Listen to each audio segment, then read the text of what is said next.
Hey guys, Uncle Jay here, and I wanted to tell you guys about the story about the time that I blew my ACL. This is also some good advice.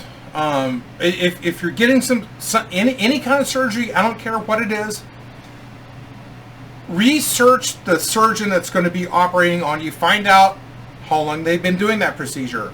Are they good at it? Where'd they graduate in their med school?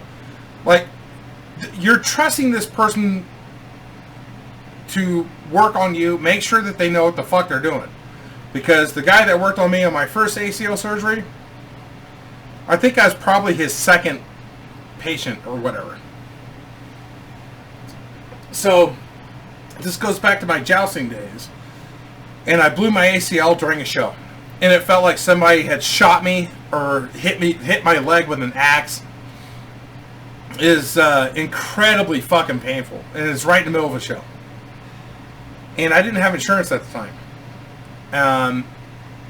And I could walk, but if I made like a sudden turn or whatever, it felt like lightning fucking struck my leg. And it would drop me. The pain was that fucking bad.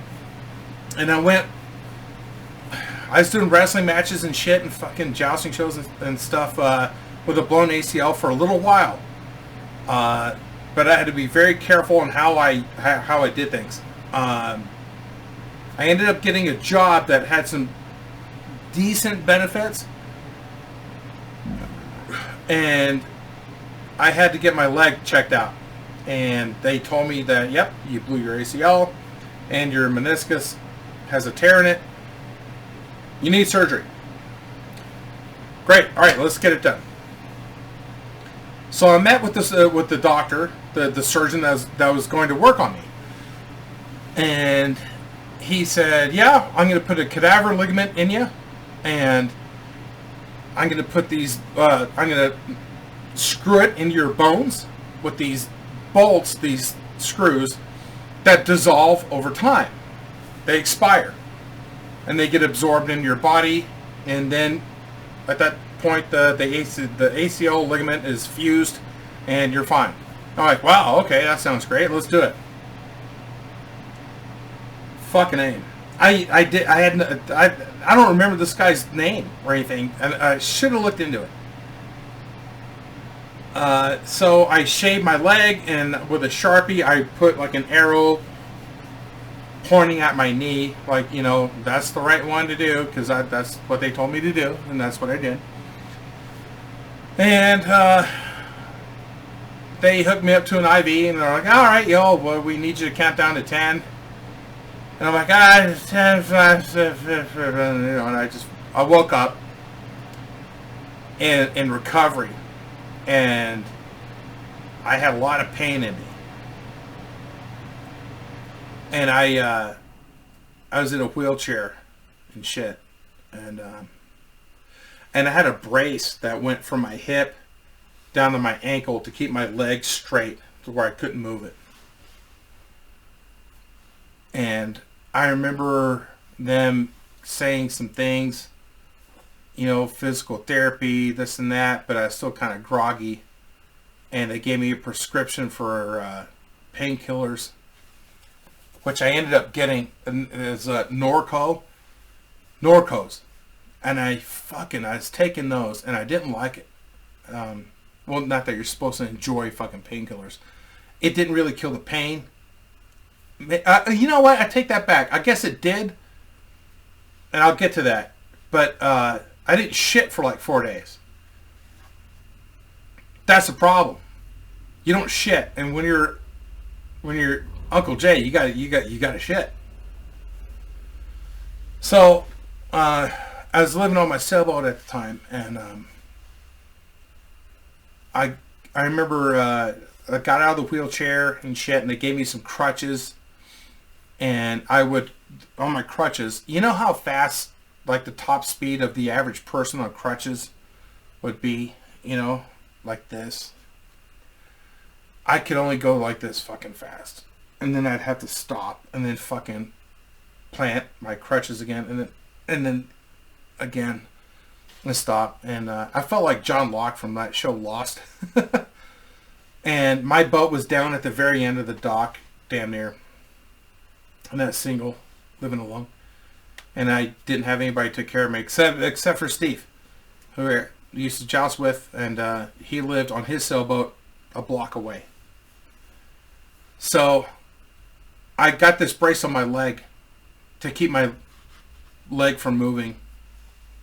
Day 3, I'm just fucking miserable, and I'm thinking, all right, well, the worst is over. I got a new ACL, and I'm in recovery mode. I'm gonna be fine. I just got to ride this storm. I called the doctor's office and I said, you know what? I haven't shit in 3 days. They said, well, yeah, that's a side effect of Norco. I said, okay, I got to shit sometime. They said, well, stop taking it and you'll shit and you'll be okay and stuff. And I already prepared for this stuff on my boat. I had canned soup and food and stuff, so I didn't have to really go anywhere, you know, and I could just deal with the recovery of my first ACL surgery. And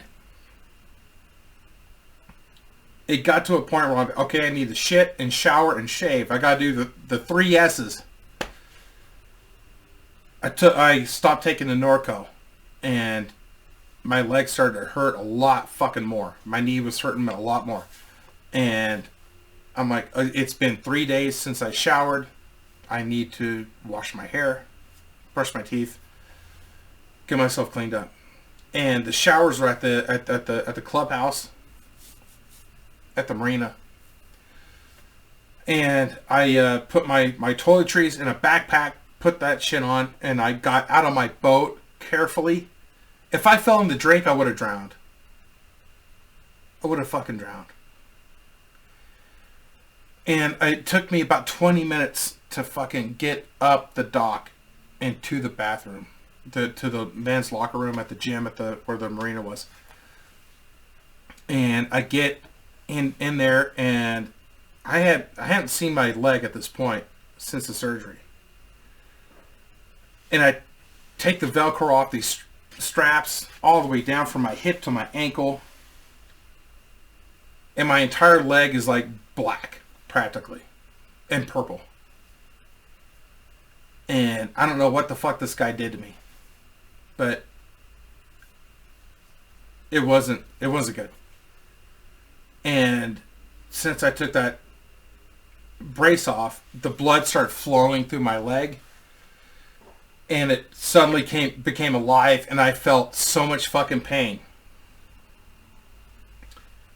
that I was starting to get lightheaded, and I thought I was going to black out. And I managed to keep my composure and focus, and I have my hands on the tile, and I turn on the shower, and I'm shaking and shit, and I wash my hair and my balls and my asshole and fucking all that shit, and I was in tears from the pain, and I was this close to calling Steve and saying, dude, can you come help me put my clothes on? Because fucking I can't do it. But I was able to get dressed, and I put the brace back on, and I eventually made it back down to the boat. And I called the doctor's office and stuff, and I wanted some answers on exactly why my leg was purple and black. And he said that he usually doesn't do ACLs and shit, and there's a big scar on my leg. It's like about, the size of a quarter.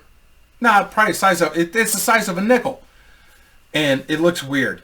It's a circle. And he said that when he was stitching me up, he had to put all of his weight onto the needle or whatever to get it to come out, and it shot out of my leg, up on my upper leg, and it got into the material that was holding my leg up for them to work on, And I have that to this day. And I wish I could show you a pic. I'll show you a pic. I'll take a picture. It'll be the thumbnail for this video. I'll show you the picture of my leg. It's purple now. Like the veins have been permanently damaged and shit. And it took me a long time to recover from that surgery. And fast forward to year later, I was in a wrestling match for Empire Wrestling Federation down in SoCal. Look them up; they're fucking awesome. And I felt something weird in my knee. We locked up, got to the ropes, shoot him in, do a reversal, and then I did that little twist, and then like fuck. And then I realized I blew that ACL. But there was some pain, but not like the original one. I'm like, fuck, I think I blew it again. And sure as shit I did. But this time it was different. It was weird. So I blew that ACL, but what it had... Actually, I take that back. I didn't blow the ACL at that time, but one of those bolts that the doctor put in that dissolve over time, expire over time, had broken prematurely, and it lodged itself in my knee joint between, where the ACL is, and it just kind of floated around and eventually cut away at the ACL and my cartilage and fucked my knee up. And I was without insurance, and I limped for several months. And during this fucking time, I was dating Whore Island Amy.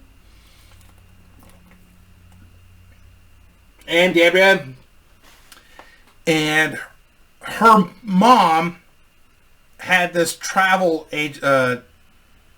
corporate travel agency for executives that work for GM and Ford and all that shit out in Detroit. And we went to Detroit for Christmas one year, and I got to see the fucking Red Wings play.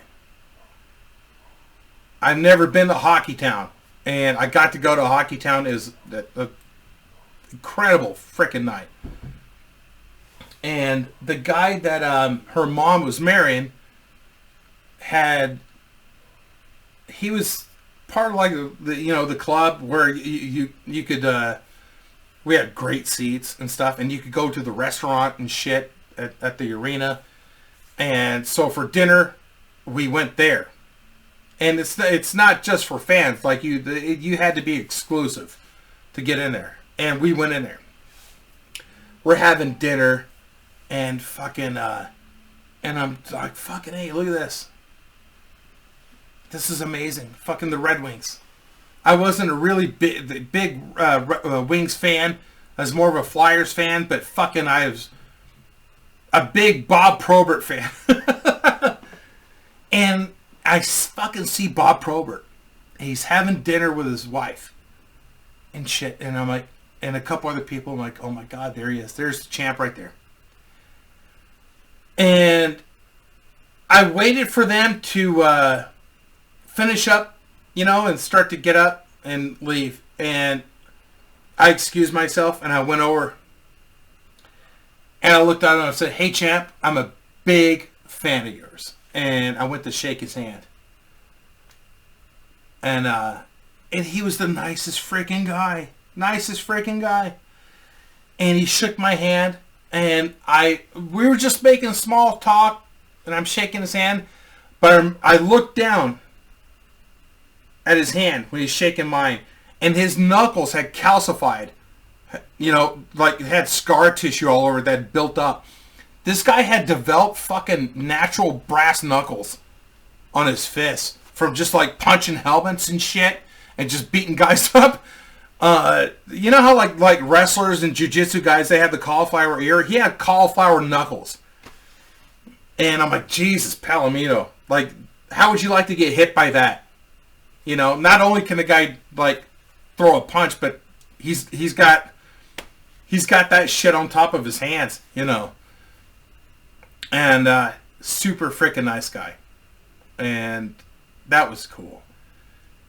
But anyway, so I'm limping around. old Uncle Jay, and I ended up getting another job that had some decent health insurance, actually really good.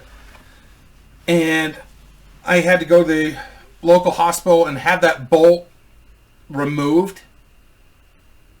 And then I felt a lot better. I didn't feel crunching in my fucking knee and shit.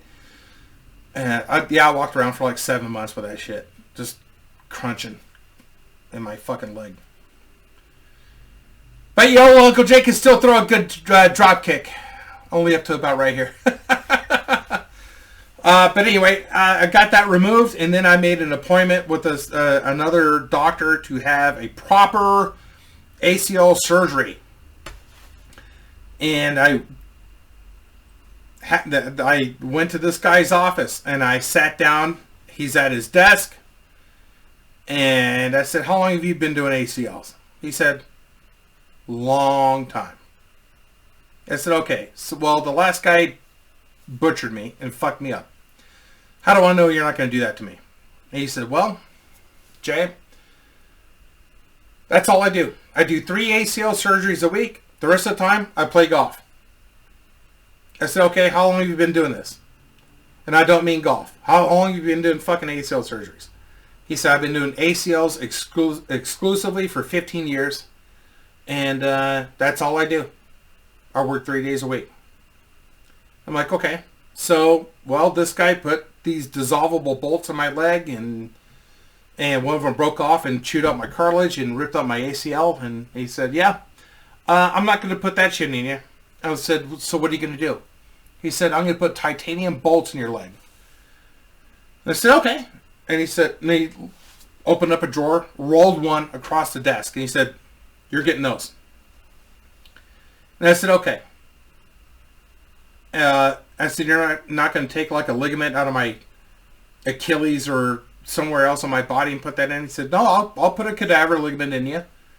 I said, "Okay, well, I was wondering if you could give me the cadaver ligament ACL from an unfortunate like 20-year-old track star that died in a horrific car accident or something like that." He said, "No, I can't do that. It has to match your age." I don't know why they do that, but he said it has to be based on my age. And at this time, Tookie Williams was about to get executed. Look him up. He was a gang leader. He was even on the Gong Show. And this guy was a mountain of a fucking man. He was like Arnold Schwarzenegger, but fucking 2.0. And he was massive. I said, "Well, Tookie's going to die tomorrow, or the next day or whatever." I said, "Any chance I could get Tookie's knee?" He didn't know what I was talking about. And I told him, I said, "There's a guy on death row, and they're good. We're around the same age, and they're putting him down. And I want Tookie's knee." And he said, "Are you serious?" I said, "Yeah, I'm fucking serious. I'm not going through this purple leg, black leg shit again, and not shitting for 3 days and passing out from pain. No, I want fucking Tookie's knee, and I want it in my leg. Yes or no?" He said, "Oh, well, I'll see what I can do." Made the appointment. Again, I put a fucking arrow on my leg. Work on this knee.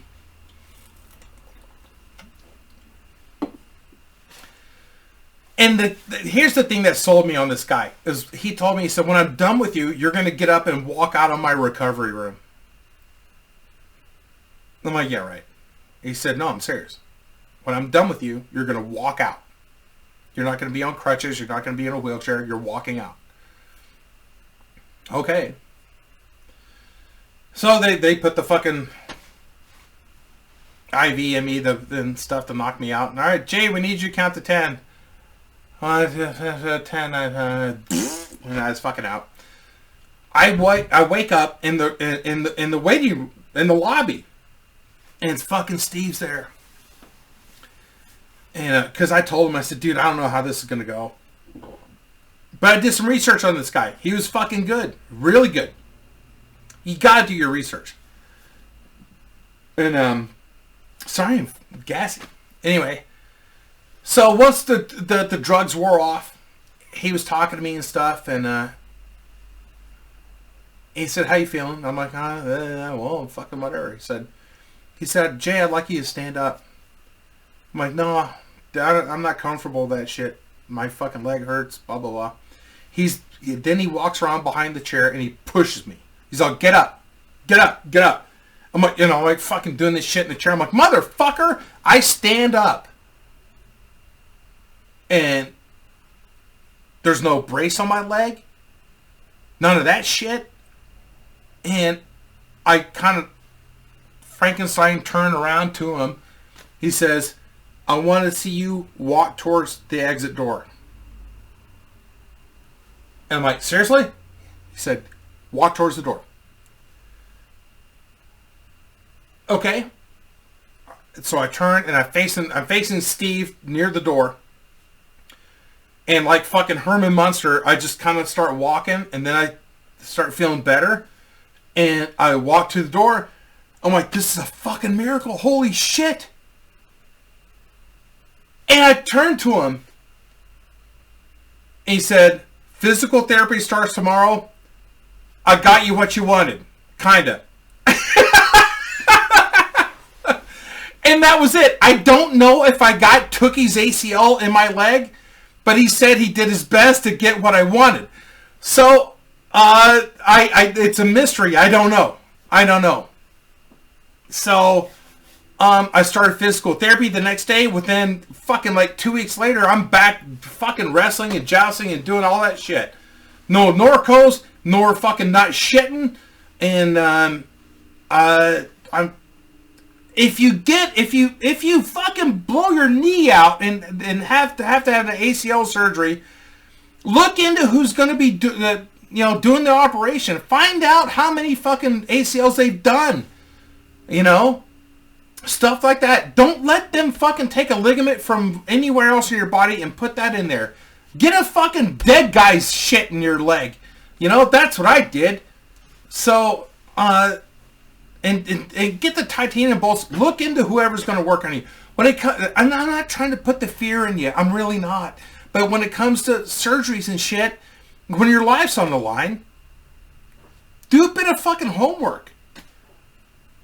It's not that hard, especially nowadays.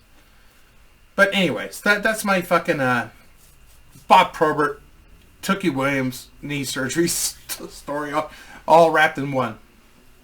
But yeah, fucking that was a really tough time. A really, really, really tough time in my life. And I couldn't do it today. If I was living on the boat, same conditions and shit like that, I wouldn't make it. I wouldn't make it. I'd have to have somebody help me. But I was young and strong. And now YOLO Uncle Jay is fucking got some highway miles, But, it's not the mileage, it's the model, right? Just don't look under the hood. All right, guys. See you later.